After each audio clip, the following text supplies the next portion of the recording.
At an American military base in the United Arab Emirates, the work on the AH-64 Apache attack helicopters never stops.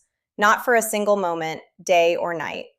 The ground crews are always busy, moving with purpose under the bright sun and under the lights after dark, as they refuel the aircraft and reload their weapon systems around the clock.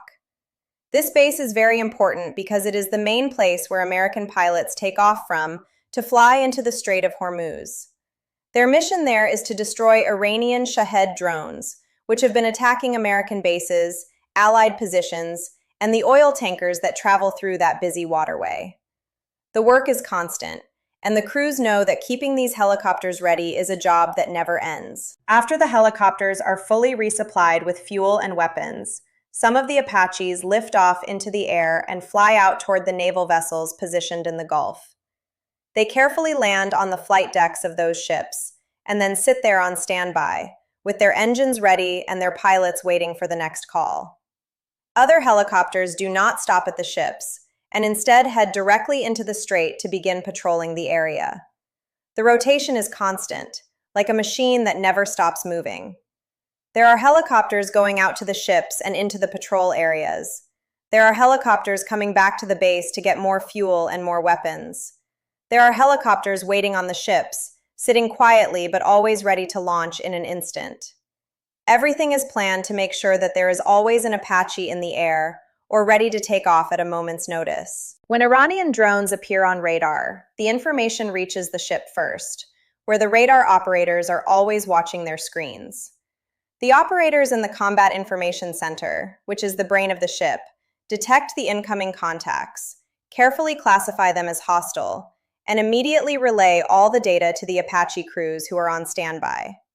Some of those crews are on the ship's deck, sitting in their cockpits with their helmets on, while others are already airborne in the patrol zone, flying slowly and watching for any signs of trouble. As soon as the order goes out, the pilots who are on the deck start their engines, and within minutes they lift off and join the fight. Those who are already in the air turn their helicopters toward the threat and accelerate. The Apaches close in on the drones quickly, moving in for the engagement, and they shoot them down before the drones can reach their intended targets, whether those targets are ships, bases, or oil tankers moving through the Strait. After completing the mission, some of the helicopters return to the ships to reload their weapons and refuel their tanks, so they can be ready for the next alert that might come at any moment. Others fly back to the land base in the UAE for a full turnaround, where they can get a more thorough servicing and be prepared for whatever comes next. On the ground, the maintenance crews perform a complete rearm, working quickly but carefully to get the helicopters back into the fight. The 19-round Hydra 70 rocket pods are reloaded with fresh rockets. These are unguided rockets, which means they fly straight toward where the pilot aims them, and each Apache carries up to 4 pods, giving it a total of 76 rockets per helicopter. The pods are slid onto the stub wing pylons on the sides of the helicopter and locked firmly into place. Each rocket is checked carefully before the pod is sealed, making sure that everything is safe and ready for use. The 30mm chain gun ammunition drum under the nose of the helicopter is refilled with a fresh belt of high explosive rounds, which are the same powerful ammunition used to shred drones at close range, tearing them apart with a single burst of fire. Then the AGM-114 Hellfire missiles are mounted onto the rail launchers on the stub wings. These are laser-guided anti-tank missiles, which means they are designed to follow a laser beam to their target, and they are capable of destroying heavily armored vehicles, bunkers, and larger targets that the rockets and the chain gun cannot handle alone. Each missile is slid onto the rail carefully. The electrical connectors are plugged in to make sure the missile can communicate with the helicopter's systems, and the mounting is secured tightly. When all of this is done, the helicopter is fully loaded once again and ready to fly, carrying a powerful combination of rockets, missiles, and gun rounds that make it one of the most dangerous weapons in the sky. At a desert airstrip not far from the base, an American C-17 cargo plane lands on the runway and taxis slowly to the unloading area. On board is another AH-64 Apache, which has been delivered as a replacement to make sure that the patrol coverage over the Strait of Hormuz is never interrupted, even if one of the helicopters is damaged or needs extended maintenance. Transporting a helicopter inside a cargo aircraft requires partial disassembly because the Apache is too large to fit inside the C-17 fully assembled. The unloading process begins immediately as soon as the engines shut down and the ramp at the back of the aircraft opens. Soldiers and ground crew first pull out the crates and containers that hold all the parts which were removed for transport. These include the rotor blades, the tail rotor assembly, the stub wings, the weapons pylons, the avionics fairings, and crates filled with rockets and Hellfire missiles. Everything is carried or rolled off the ramp by hand and by cart, with the crew working together to move each piece carefully. Then the helicopter itself is pulled out of the cargo bay, without its rotor blades and with its landing gear unlocked so it can roll freely.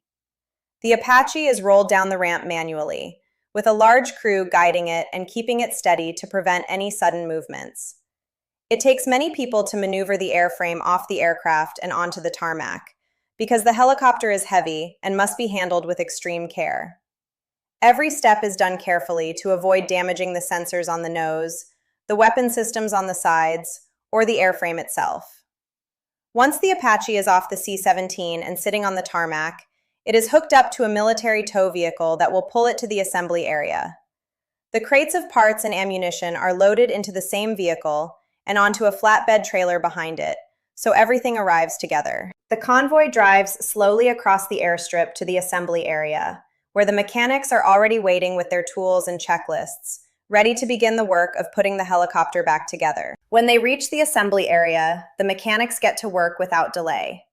Rotor blades are attached and secured to the top of the helicopter, with each bolt tightened to the exact specification. The tail rotor is mounted on the back, and the drive shaft that connects it to the engine is carefully aligned and connected. Stub wings are bolted onto the sides of the fuselage, and the weapons pylons are installed on the wings so that rockets and missiles can be carried. Avionics panels are reconnected and tested to make sure all the electronics are working properly. Rockets are loaded into the pods, and the pods are mounted onto the pylons. Hellfires are mounted on the rails, and the chain gun ammunition drum is filled with a fresh belt of high explosive rounds. The mechanics run through the full checklist, checking the hydraulics, the electrical systems, the flight controls, the engine systems, and the weapon systems. Everything is inspected and tested, and once everything checks out and the helicopter is confirmed to be fully airworthy, the Apache is cleared for flight and ready to join the rotation. Meanwhile, on a ship in the Strait, the combat alarm sounds again, breaking the quiet with its loud, urgent tone. Radar has picked up a new wave of Iranian drones heading toward the formation of ships, and the crew on the ship knows that they have only minutes to respond. An Apache that has been sitting on the deck, waiting with its pilot in the cockpit, immediately spins up its engines. The rotor blades begin to turn, slowly at first, and then faster and faster until they reach operating speed, and the helicopter lifts off from the deck. It climbs fast, rising above the ship and turning sharply toward the incoming threat, and then it moves to intercept the drones before they can get close. The pilot acquires the targets on the onboard sensors, locking onto them and lining up the gun, and then fires. The drones are hit and go down, falling into the water below. The pilot confirms the kills and reports the engagement back to the ship, and the information is relayed to the command center so that everyone knows the threat has been neutralized. The Apache circles back to its patrol station, settling into a slow orbit above the water, and waits for the next alert. The cycle continues, the same as it was before, because in this place, the work never stops, and the helicopters are always ready to fly, to fight, and to protect the ships and the people who depend on them.